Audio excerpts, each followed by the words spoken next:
Hello friends, welcome to my YouTube channel biology study. I am Meena Chaudhary.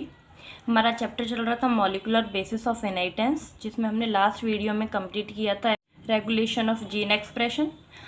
And today we start the lac operon.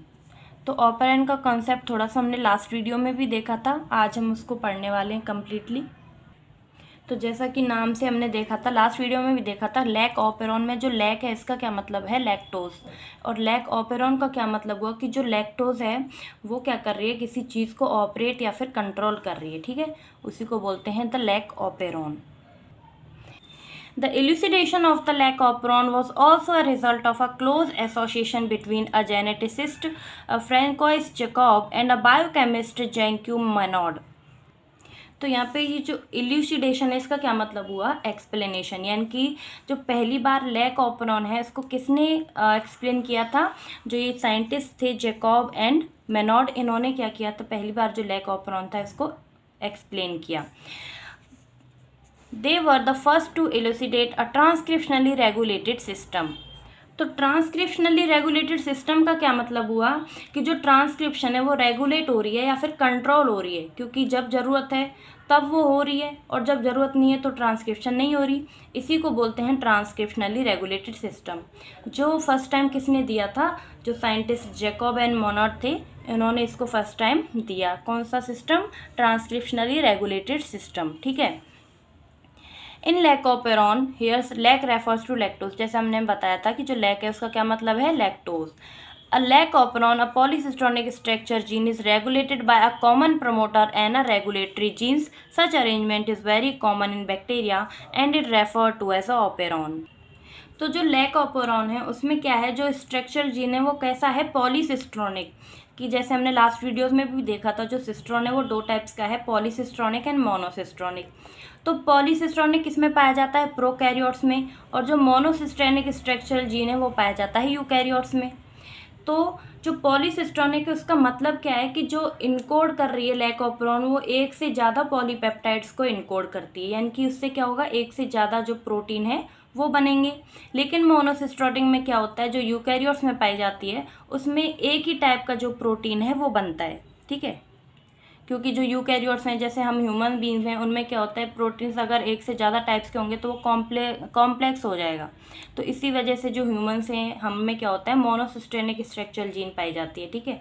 और जो lack operon है उसमें कौन सी पाई जा रही है, पॉलीसिस्ट्रोनिक स्ट्रक्चरल जीन, जिसमें क्या होता है, एक से ज़्यादा टाइप के जो प्रोटीन है वो बनते हैं। तो अब जैसे यहाँ पे टर्म आई प्रमोटर, जैसे हमने देखा था लास्ट वीडियोस में कि जो ट्रांसक्रिप्शन यूनिट है उसमें सबसे पहले क्या पाए जाते हैं, प्रमोटर। जैसे कि ये ट्रांसक्रिप्शन यूनिट थी, इसमें यहाँ पे क्या प्रेजेंट होते हैं, प्रमोटर रीजन, ठीक है। इसके बाद प्रमोटर रीजन में क्या होता है, जो आरएनए पॉलीमरेज है वो क्या होती है, आके अटैच हो जाती है, जिससे वो जो ट्रांसक्रिप्शन प्रोसेस है वो इनिशिएट होती है, स्टार्ट होती है। उसके बाद जो लैक ऑपेरॉन है उसमें क्या पाए जा रहे हैं, रेगुलेटरी जीन। अब ये जो रेगुलेटरी जीन है वो दो टाइप्स के होते हैं, ठीक है। एक होते हैं एक्टिवेटर और दूसरे होते हैं रिप्रेसर, ठीक है, ठीक है। तो अब क्या हुआ कि जो रेगुलेटरी जीन है एक्चुअली वो क्या होती है, एक स्ट्रक्चर होती है जो क्या करती है, स्ट्रक्चरल जीन है ना उनको कंट्रोल करती है। जो स्ट्रक्चरल जीन यहाँ पे पाए जाते हैं ना, जो ट्रांसक्रिप्शन यूनिट में यहाँ पे, उनको क्या करेगी, कंट्रोल करेगी, ठीक है, रेगुलेटरी जीन्स। जो स्ट्रक्चर जीन है वो कब प्रोटीन बनाएगा कब नहीं बनाएगा, ये कौन कंट्रोल करेगा, रेगुलेटरी जीन्स, ठीक है। अब मान लो जो रेगुलेटरी जीन है उनमें एक जो प्रोटीन बना वो कौन सा बना, रिप्रेसर प्रोटीन बना, ठीक है। फिर क्या होगा, जो ये रिप्रेसर प्रोटीन है इसमें क्या होगा, जो स्ट्रक्चर जीन से ये क्या है, कुछ भी नहीं बनाएगा, क्योंकि अगर ये जुड़ जाता है ना, क्योंकि ये रिप्रेसर प्रोटीन कहाँ पे जाके जुड़ेगा, ऑपरेटर रीजन पे। अगर ये यहाँ पे जुड़ जाएगा तो जो स्ट्रक्चरल जीन है वो आगे कोई एंजाइम नहीं बनाएगी और फिर क्या होगी, जो ट्रांसक्रिप्शन प्रोसेस है वो नहीं हो पाएगी, क्योंकि जो आरएनए पॉलीमरेज है वो प्रमोटर रीजन से नहीं जुड़ पाएगा, ठीक है। अब क्या हुआ, इसी से इसका मतलब क्या हुआ, कोई प्रोटीन नहीं बना, तो यहाँ पे ट्रांसक्रिप्शन नहीं हुई। अगर जो रेगुलेटरी जीन है वो क्या बनाता है, एक्टिवेटर प्रोटीन बनाता है, तो इससे क्या होगा, जो स्ट्रक्चरल जीन है उससे कुछ बनेगा, यानी कि ये क्या करेगा, एक्टिवेटर प्रोटीन कुछ बनवाएगा, यानी कि ट्रांसक्रिप्शन जो प्रोसेस है उसको करवाएगा और प्रोटीन या प्रोडक्ट इससे बन जाएगा, ठीक है। Such arrangement is very common in bacteria and refer to as operon. तो इसको क्या बोलते हैं इस अरेंजमेंट को? ऑपेरॉन। क्यों? यहाँ पे प्रमोटर रीजन होता है, फिर यहाँ पे क्या होता है? Operator, structural gene and terminator. ठीक है, तो फिर क्या हुआ, जो ये ऑपेरॉन है उसमें कौन कौन सी स्ट्रक्चर पाई जाती हैं? एक तो ये पॉलीसिस्ट्रॉनिक स्ट्रक्चरल जीन पाए जाएंगे, दूसरा प्रमोटर, और थर्ड क्या है इसमें? Regulatory genes. ठीक है, तो इनसे मिलके क्या बनी? Operon. To name few such example, जैसे लैक ऑपेरॉन है, क्या क्या एग्जाम्पल्स हैं, कौन कौन सी तरह की जो ऑपेरॉन है वो पाई जाती हैं? एक पाई जाएगी लैक ऑपेरॉन, जिसको बोलते हैं लैक्टोज ऑपेरॉन। ठीक है, सेकंड क्या है? TRP operon. टीआरपी का क्या मतलब है? Tryptophan operon. ठीक है, एआरए का क्या मतलब होता है? अराबिन्यूक्लस। ठीक है, हिज ऑपेरॉन क्या हो गया? हिस्टीरीन। और वेल ऑपेरॉन क्या हो गया? Valine operon. ठीक है, the lac operon consists of one regulatory gene, the I gene. Here the term I does not refer to inducer, rather it is derived from a word inhibitor, and three structural gene Z, Y and A. The I gene code for a repressor of the lac operon, and the Z gene code for a beta galactosidase, and which is primarily responsible for hydrolysis of a disaccharides lactose into the monomeric unit galactose and glucose. The Y gene code for a permease, which increase permeability of cell to beta galactosidase, and the A gene encode a trans-acetylase. तो अब इसका पूरा मतलब समझ लें। तो जो ये लैक ऑपेरॉन है उसमें क्या होती है? एक रेगुलेटरी जीन प्रेजेंट होती है, एक ही जो रेगुलेटरी जीन है वो पाई जाती है, वो कौन सी है? I gene. और आई जीन का मतलब क्या है? इनहिबिटर, इसको बोलते हैं इनहिबिटर जीन। ठीक है, क्योंकि ये क्या करता है? प्रोसेस को इनहिबिट करेगा, रोकेगा ट्रांसक्रिप्शन प्रोसेस को। ठीक है, तो जो आई जीन है वो क्या करता है? रिप्रेसर बनाता है, रिप्रेसर प्रोटीन बनाता है, जिसकी वजह से जो लैक ऑपेरॉन है वो क्या हो जाती है? रुक जाती है। ठीक है, ट्रांसक्रिप्शन नहीं होता है। तो अब जो ये आई है, यानी कि जो आई जीन है वो क्या करता है? रिप्रेसर प्रोटीन बनाता है। ठीक है, अब क्या हुआ आगे? जो लैक ऑपेरॉन है उसमें क्या पाए जाते हैं? Three structural gene. कौन कौन से हैं? जेड, वाई एंड ए। ये इसी सीक्वेंस में होते हैं, इसलिए इसको इसी सीक्वेंस में याद करना है, जेड, वाई, ए। अब क्या हुआ? जो स्ट्रक्चरल जीन है, अब ये जो जेड जीन है वो क्या करता है? स्ट्रक्चरल जीन आगे जो बीटा गैलेक्टोसाइडेज एंजाइम है वो बनाता है। वाई क्या करता है? परमेज एंजाइम बनाएगा। और ए क्या करता है? जो ट्रांस एसाइटाइलेज एंजाइम है उसको बनाता है। ठीक है, अब इसमें क्या होता है? जैसे ये क्या है? एक बैक्टीरिया, क्योंकि ये प्रोकैरियोट्स में ही पाया जाता है। तो जो बैक्टीरिया है उसके अंदर क्या प्रेजेंट है? यहाँ से जो डीएनए है। अब डीएनए से क्या बनता है? एमआरएनए। ठीक है, अब ये एमआरएनए क्या करेगा? आगे क्या बनाएगा? जो बीटा गैलेक्टोसाइडेज एंजाइम है वो बनाएगा। क्यों? क्योंकि जो लैक्टोज है उसको ब्रेक करने के लिए। अब जो लैक्टोज है ये कौन ब्रेक करता है? Beta galactosidase enzyme. किस किस में? जो मोनोमेरिक यूनिट है ग्लूकोज और गैलेक्टोज उसमें। क्योंकि जो बैक्टीरिया है वो डायरेक्टली लैक्टोज को यूज़ नहीं कर सकता एज अ फूड या फिर एनर्जी सोर्स के रूप में, तो इसीलिए जो बीटा गैलेक्टोसाइडेज एंजाइम है वो इनको किस में तोड़ती है? ग्लूकोज एंड गैलेक्टोज में। तब जो फ्री एनर्जी है ग्लूकोज से जो बैक्टीरिया है उसको मिल पाती है। ठीक है, क्योंकि ग्लूकोज से एज अ फूड वो यूज़ करेगा जिससे उसको एनर्जी मिलेगी। तो अब इन जो तीनों स्ट्रक्चरल जीन है उनके जो फंक्शन है वो समझ लेते हैं। जैसे ये क्या है? बैक्टीरिया है। अब बैक्टीरिया के साइड में प्रेजेंट है लैक्टोज। ठीक है, इसके अराउंड क्या प्रेजेंट है? लैक्टोज। ये क्या है? बैक्टीरिया। ठीक है, ये है इकोलाई बैक्टीरिया। इसके आसपास क्या प्रेजेंट है? लैक्टोज। तो अब ये जो लैक्टोज है ये टूटेगा किसके थ्रू? जो ये जेड जीन है वो क्या कर रहा है? बीटा गैलेक्टोसाइडेज जो एंजाइम है वो बना रहा है।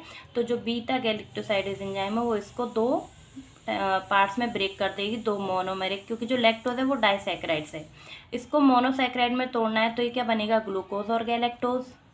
ठीक है, अब जब ये लैक्टोज जो बैक्टीरिया के अंदर जाएगा, क्योंकि ये लैक्टोज है ये इसके अंदर जाएगा तभी तो ये टूटेगा ना, क्योंकि बाहर तो नहीं टूट सकता है। बैक्टीरिया के अंदर जब ये लैक्टोज जाएगा तभी ये ब्रेक हो पाएगा और तभी जो बैक्टीरिया है उसको एनर्जी मिल पाएगी। तो इसके लिए क्या ज़रूरी है? परमिएज एंजाइम जो वाई जीन बना रहा है। ठीक है, अब परमिएज एंजाइम है वो क्या करेगी? जो ये लैक्टोज है इसको क्या कर देगी, परमेबिलिटी प्रोवाइड कर देगी, इसकी परमेबिलिटी बढ़ा देगी ताकि ये इसके अंदर एंटर कर जाए। अब ये लैक्टोज फिर जो परमिएज एंजाइम है उसकी हेल्प से बैक्टीरिया के अंदर एंटर हो जाएगा, ठीक है। तभी फिर अब जो बैक्टीरिया है, जो बीटा गैलेक्टोसाइडेज एंजाइम थी, वो इसको तोड़ पाएगी और जो बैक्टीरिया है उसको फूड या एनर्जी मिल पाएगी, ठीक है। तो जो स्ट्रक्चरल जीन था यानी कि जो बीटा गैलेक्टोसाइडेज था वो कब काम कर रहा था, जब जो वाई जीन है, मतलब जो वाई स्ट्रक्चरल जीन है जिससे क्या बन रही थी, परमिएज, क्योंकि वही क्या करता है, लैक्टोज की परमेबिलिटी को बढ़ाएगा और वो फिर बैक्टीरिया के अंदर जाएगा, तब जो बीटा गैलेक्टोसाइडेज एंजाइम है वो उसको ब्रेक करेगी और उसको ग्लूकोज मिल पाएगा, ठीक है। फिर अब जो ये ए जीन बना रहा है ट्रांस एसिटाइलेज एंजाइम, इसकी जो फंक्शन है वो क्लियर नहीं है इसमें। तो ये क्या है, जो परमिएज है उसी की तरह क्या करता है, काम करता है, ठीक है। यानी कि जो ये तीनों स्ट्रक्चरल जीन है वो ज़रूरी हैं किसके लिए, जो लैक्टोज है उसके मेटाबॉलिज्म के लिए, ठीक है। Hence, all the three genes product in lactoperon and are required for metabolism of lactose। तो ये जो तीनों जीन है वो किस लिए यूज़ हो रहे हैं, जो मेटाबॉलिज्म है लैक्टोज का उसके लिए। In most other operons as well, the genes present on operon are needed together to function in the same or related metabolic pathway।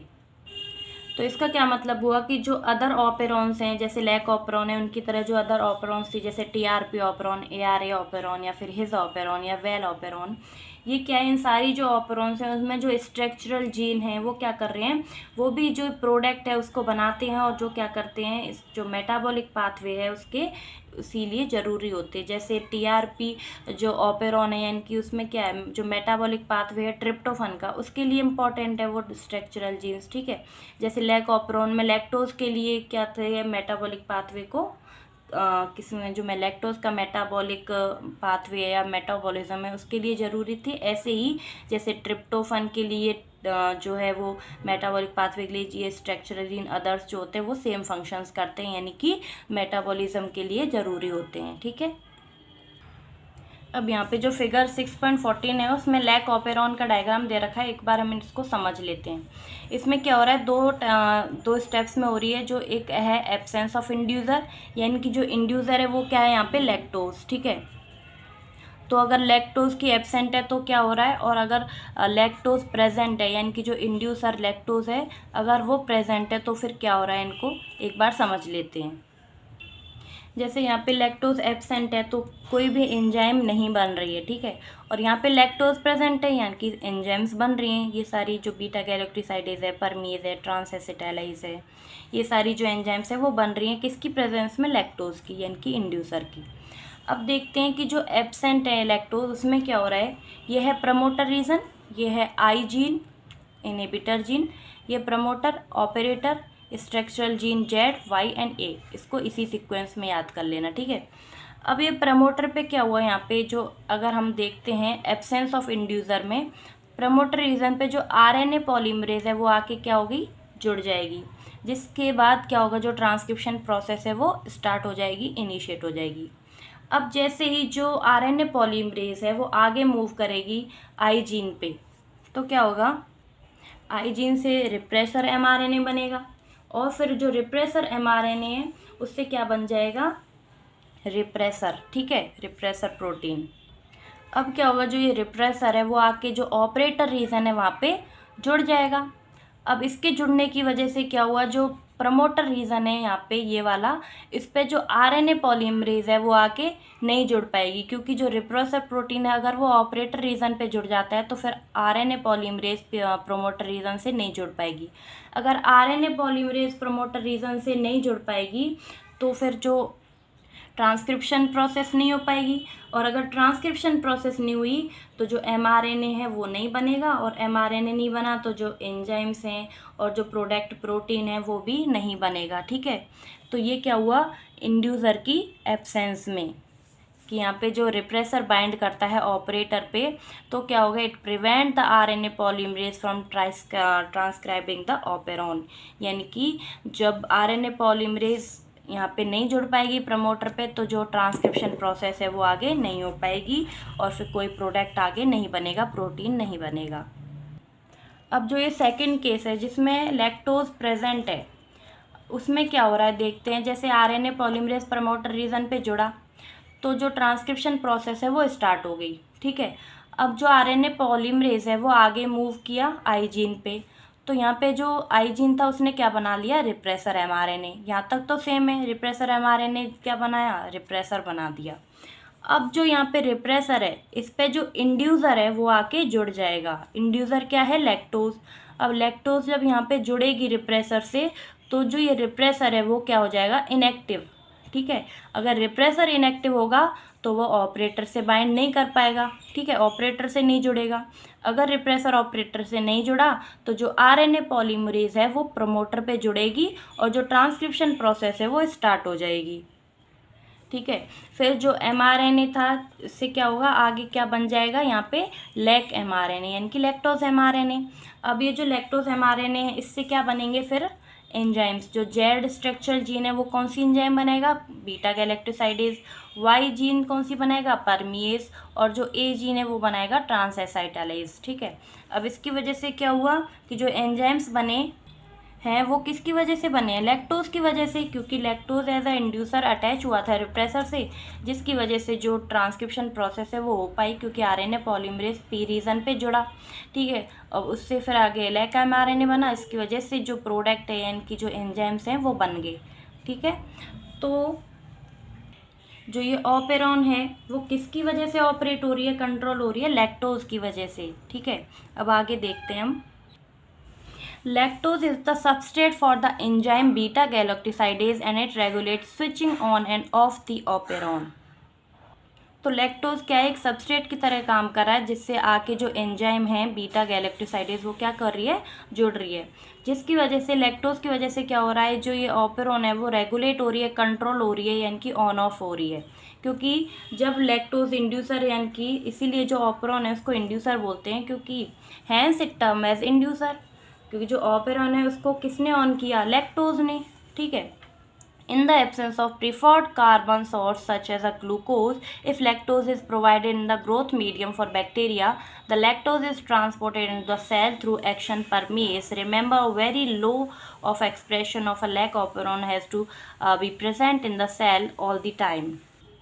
इसका मीनिंग हम पहले ही समझ चुके हैं। जैसे ये बैक्टीरिया था इसके आसपास क्या है, लैक्टोज प्रेजेंट थी। तब जो ये लैक्टोज है ये सेल में जाएगी किसकी हेल्प से, परमिएज एंजाइम की हेल्प से, क्योंकि जो परमिएज है वही क्या करेगी, लैक्टोज को परमेबिलिटी प्रोवाइड करेगी ताकि वो सेल के अंदर चला जाए। तो इसी का यही मतलब है कि जो लो अमाउंट में यानी कि लो लेवल में जो परमिएज एंजाइम है वो हर टाइम जो सेल है उसमें प्रेजेंट होती है, ताकि जो लैक्टोज प्रेजेंट है आसपास जो बैक्टीरिया के वो अंदर आ सके और जो आगे की प्रोसेस है ऑपेरॉन है वो कंट्रोल हो सके, ठीक है। क्योंकि अगर परमेज एंजाइम प्रेजेंट ही नहीं होगी आसपास में तो फिर ये क्या होगा कि जो सेल है लैक्टोज है वो इस सेल के अंदर नहीं जा पाएगा लैक्टोज, और लैक्टोज अगर सेल के अंदर नहीं गया तो फिर जो ऑपेरॉन है वो क्या हो गया, उसमें ट्रांसक्रिप्शन प्रोसेस नहीं हो पाएगी। And the lactose then induce the operon in the following manner. The repressor of the operon is synthesised all the time constitutively from the I gene. तो जो रिप्रेसर है वही बनता है ना आई जीन से, क्योंकि जो आई जीन है वो क्या है, इनहिबिटर। तो ये क्या बनता है, बनाता है रिप्रेसर, जो क्या करता है, जो ट्रांसक्रिप्शन प्रोसेस है उसको रिप्रेस करेगा, ठीक है, यानी कि वो प्रमोटर रीजन से जुड़ेगा और जो ट्रांसक्रिप्शन है उसको रोकेगा जिससे कोई प्रोडक्ट ना बने, ठीक है। And the repressor protein bind to the operator region of the operon and prevent RNA polymerase from transcripting operon. तो इसका यही मतलब है जो हमने अभी स्ट्रक्चर में भी समझा था कि जब रिप्रेसर प्रोटीन बाइंड करता है ऑपरेटर रीजन पे तो क्या होगा, जो ऑपरेन है वो क्या करेगी, प्रिवेंट करेगी आरएनए पॉलीमरेज को ट्रांसक्राइब करने के लिए, ठीक है। क्योंकि आरएनए पॉलीमरेज ही बाइंड नहीं हो पाएगा प्रमोटर रीजन पे तो जो ट्रांसक्रिप्शन प्रोसेस है वो नहीं हो पाएगी। In the presence of an inducer such as a lactose or allactulose, the presence repressor is inactivated by interaction with the inducer. तो इसका क्या मतलब है, जो इंड्यूसर है उसकी प्रेजेंस में क्या हो रहा है कि जो लैक्टोज या फिर एलोलैक्टोज है, यानी कि ये लैक्टोज की ही फॉर्म है एलोलैक्टोज, अगर ये इंड्यूसर प्रेजेंट हैं तो जो रिप्रेसर है वो क्या हो जाएगा, इनएक्टिवेट हो जाएगा। क्योंकि ये बाइंड कर जाएंगे रिप्रेसर से, फिर ये जो रिप्रेसर है वो इनएक्टिवेट हो जाएगा और जिसकी वजह से जो ट्रांसक्रिप्शन प्रोसेस है वो आगे लीड हो जाएगी। ठीक है, this allow RNA polymerase assist to promoter and transcription proceed. इसका क्या मतलब है, RNA पॉलीमरेज क्या हो जाएगा, इसकी वजह से प्रमोटर रीजन पे अटैच हो जाएगी, क्योंकि जो इंड्यूसर है वो क्या हो जाएगा, इनएक्टिवेट हो जाएगा इसके जुड़ने से लैक्टोज के या फिर एलोलैक्टोज के। तो जो RNA पॉलीमरेज है वो प्रमोटर से जुड़ेगी और प्रमोटर से जुड़ने के बाद फिर जो ट्रांसक्रिप्शन प्रोसेस है वो प्रोसीड हो जाएगी। Essentially, a regulation of lac operon can also be visualized as a regulation of enzyme synthesized by its substrate। तो यही मतलब है कि जो ये प्रोसेस है और लैक ऑपेरॉन में जो रेगुलेशन या फिर कंट्रोल हो रहा है, किसकी वजह से हो रहा है, सबस्ट्रेट क्या, लैक्टोज। ठीक है, रिमेंबर ग्लूकोज और galactose can not act as an inducer for lac operon. ये याद रखना है कि जो ग्लूकोज या फिर गैलेक्टोज है वो इंड्यूसर की तरह वर्क नहीं करेंगे, क्योंकि वो क्या है, मोनोसैकेराइड्स, और लैक्टोज क्या है, डाइसैकेराइड। तो लैक्टोज ही क्या है, जो इंड्यूसर है उसकी तरह काम करता है। ठीक है, ना कि ग्लूकोज और galactose. Can you think for how long the lac operon would be expressed in the presence of lactose. तो क्या आप बता सकते हो कि कब तक जो लैक ऑपेरॉन है वो आगे एक्सप्रेस होती रहेगी, ठीक है, यानी कि प्रोसीड होती रहेगी।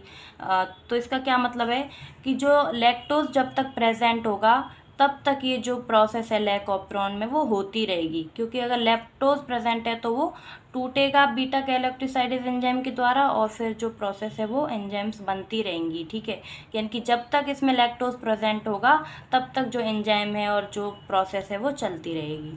Regulation of lac operon by repressor is referred to as a negative regulation. तो जो लैक ऑपेरॉन है उसमें जो रेगुलेशन हो रहा है रिप्रेसर से वो कैसा है, नेगेटिव रेगुलेशन है, क्योंकि ये क्या कर रहा है, प्रोसेस को रिप्रेस कर रहा है, इनहिबिट कर रहा है। ठीक है, lac operon is under control of positive regulation as well, but it is beyond the scope of discussion at this level. तो जो लैक ऑपेरॉन है वो पॉजिटिव रेगुलेशन भी हो सकता है उसमें, लेकिन वो हम अभी नहीं डिस्कस कर सकते, क्योंकि वो जो हायर क्लासेस हैं उनमें हम स्टडी कर सकते हैं। ठीक है, तो आई होप कि आपको लेक्चर समझ आया होगा। आज के लिए इतना ही। जो ह्यूमन जीनोम प्रोजेक्ट जो हमारा नेक्स्ट टॉपिक है वो हम नेक्स्ट वीडियो में पढ़ेंगे। तो आज के लिए इतना ही। अगर आपको मेरा वीडियो अच्छा लगा हो तो प्लीज़ चैनल को लाइक शेयर एंड सब्सक्राइब करें, और कोई भी डाउट हो तो मुझे कमेंट बॉक्स में ज़रूर बताएं। ठीक है, अब मिलते हैं नेक्स्ट वीडियो में, तब तक के लिए bye bye, take care, thank you.